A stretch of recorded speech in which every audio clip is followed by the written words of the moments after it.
He is known as America's Student Leadership Trainer, co-founder of SGA University, spoken and traveled more than 600 times for 350 colleges and universities, including 250 virtual presentations. The 2019 APCA Speaker of the Year. Ladies and gentlemen, let's hear it for Mr. Dave Kelly. Bring him up. Thank you. Thank you. No. Thank you all. I appreciate being here. Wow, the last time I was in Hershey, I was on this stage to do the opening keynote after about 30 schools were told they couldn't come. Thank you so much for being here. That is so great. Give yourselves a round of applause that we have made it this far. You know, we've gone through a lot the last 2 years, but you know, we're still in business. We're just doing things differently. And we're learning how to do that and do it better.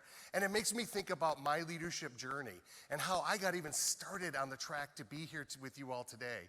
I'm here in front of you today because when I was 16 years old, I found my pivotal moment. I was a member of a group in high school called Key Club. Anybody in Key Club when you were in high school? Key Club's lots of you. Okay, great. And I was in a small town in Wisconsin, high school of less than 400 people. Near the end of my junior year, our club president came in and told us about a convention going on up in Green Bay. Now, to me, Green Bay was a big city, and I thought it would be cool to spend the weekend in Green Bay. And I had some money saved. I'd saved it up from working a summer job on a farm, and I was saving it to take this girl to prom. Don't get ahead of me. But you know where I'm going. Yeah, when I asked her, she turned me down. Yeah. She was waiting for this other guy to ask her. And he never did. Ha! So I got to go to Green Bay, and she had to stay home. Well, when I got there, I was totally blown away. There were 600 high school students at this convention. And there were people with posters up running for office. And that first night, they put us into a ballroom, into meeting rooms. And these people running for office would come in, and they had suits and ties on. And they would shake our hands, and they would give us their platform and hand out their literature. And we would ask questions. And there was two groups in our room. Our group was from kind of the central part of the state, about 7 or 8 high schools. And there was a group over here with about 10 high schools from the northern part of the state. And in between these people running for these big offices, this guy would get up in front of this side of the room and tell him what he would do if they would elect him to be their representative. Lieutenant governor, it was called. But nobody was in front of our side of the room doing that. And the guy running the meeting was just begging for somebody to do it. And after a while, my advisor looks at me and he nudges me and he said, "Why don't you do it?" And I said, "Me? How can I do that? I don't even know what that thing is. How can I be on the state board when I've never even been an officer in our club?" But I thought about it and I decided, I'll raise my hand, I'll say, "I'll do it," and they'll see I'm not any good and somebody better will get elected. So I raised my hand and I said, "I'll do it." And I learned a lesson about volunteering that night. Yeah, you get what you volunteer for. Well, they elected me. They really didn't have any choice. And I went home and I read all the books and manuals they gave me. And I just did everything that they told me to do. All the stuff that they said, here's what you do to be a great leader. And at the end of the year, we had 14 of those positions in our state. And they gave out 2 awards to the most outstanding lieutenant governors, and I was one of them. And then they had to pick one of us to be the nominee for the international award, and I got to be our nominee. And that summer in Washington, D.C., in front of 3,000 people out of over 700 lieutenant governors in the whole organization, only 14 were named outstanding, and I was one of them. Thank you. Thank you. It was so cool. And I loved it so much, I went into the collegiate group called CKI. How many of you have a CKI chapter on your campus? Well, you should. It's called Circle K International, and it's a service group. And I got to be international president of that organization. I served in a number of leadership roles. I got to travel to Vienna, Austria, and speak in front of 10,000 people, the Bahamas, all over the country. It was an amazing experience. And it helped me to grow my leadership skills. It developed who I am as a leader. And when I got out of school, I always wanted to move away from the snow and the cold of Wisconsin. So I moved to Georgia. And I've been there now for 35 years.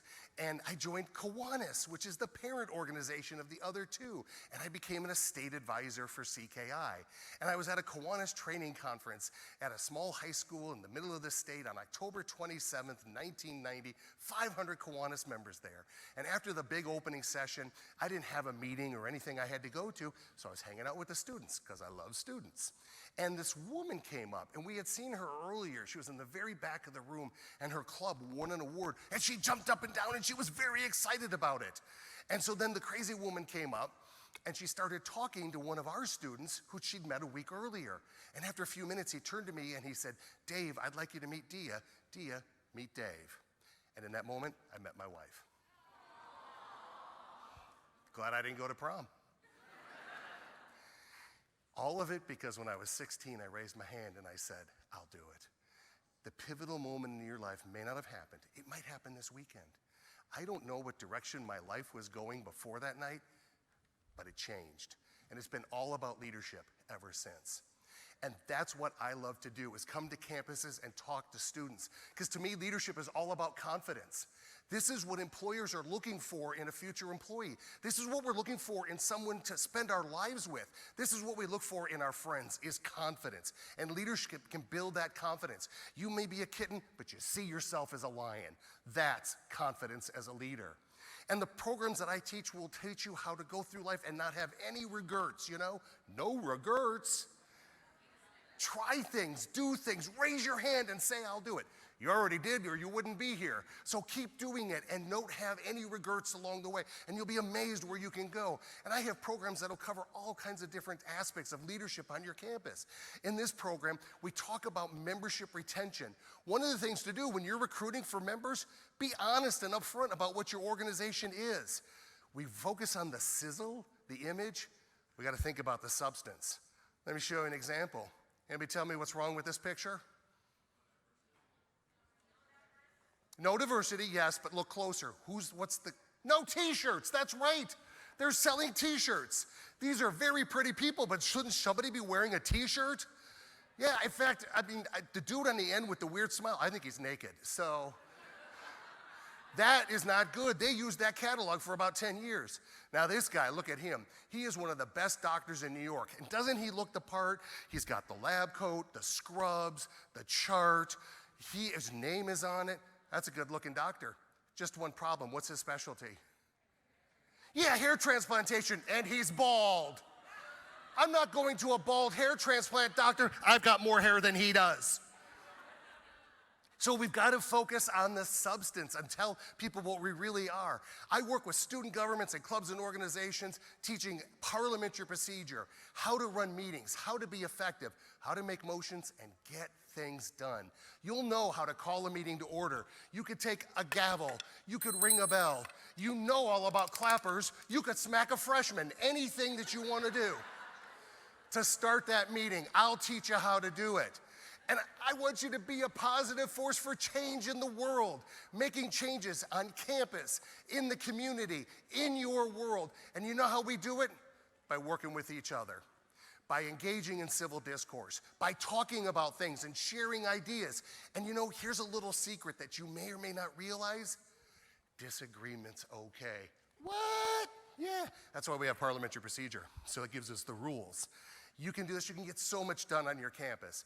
And in Secrets of Motivation and Delegating Authority, which I'm doing as an ed session right after this, I'll teach you how to use people's hot buttons to get them to do whatever you want. Yeah.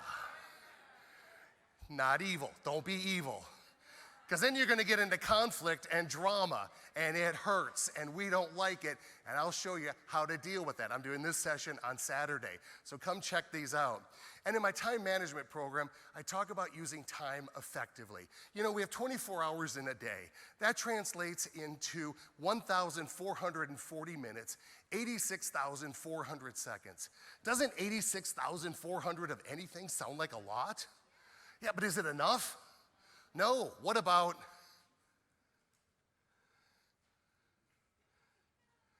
I've just wasted 5 seconds of your lives you're never going to get back. How many of those do you have in your day? Or 60 seconds? Or 2 hours? Or all day? I'll show you how to use time better. Now, in a moment, I'm going to put up a QR code that you can use to get all these slides, so you don't have to try to remember everything I said. So get your phones ready, because I'll put the QR code up for you. How do you use this on your campus? It solves problems. It solves engagement problems. It solves leadership problems. It helps career development. You can use this everywhere. Leadership conferences, new student orientations, emerging leaders, student government training, clubs and organizations. I'm still doing virtual, and what a lot of schools do, over 30 plus, have me do a series of programs over several weeks. And that'll still be available as long as everybody wants it. It's a great way to engage and keep people going over a longer period of time. Now, if you book me, you get some copies of my books. 25 free for your campus, whether it's virtual, hybrid, or in person.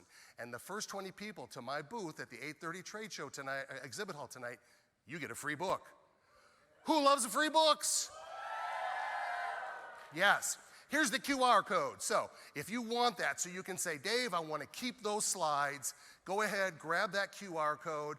I'm also going to post it in Workplace. So if you're like, I don't have my phone, I don't know how to use QR codes, I'm going to post the slides and the QR code in Workplace.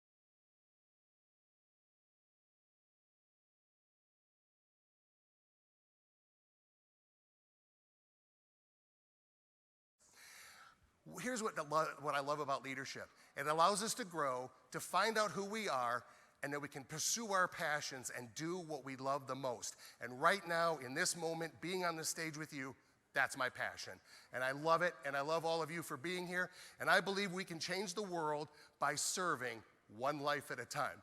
Thank you, APCA. Come see me in booth 69. Thank you. Dave Kelly, ladies and gentlemen.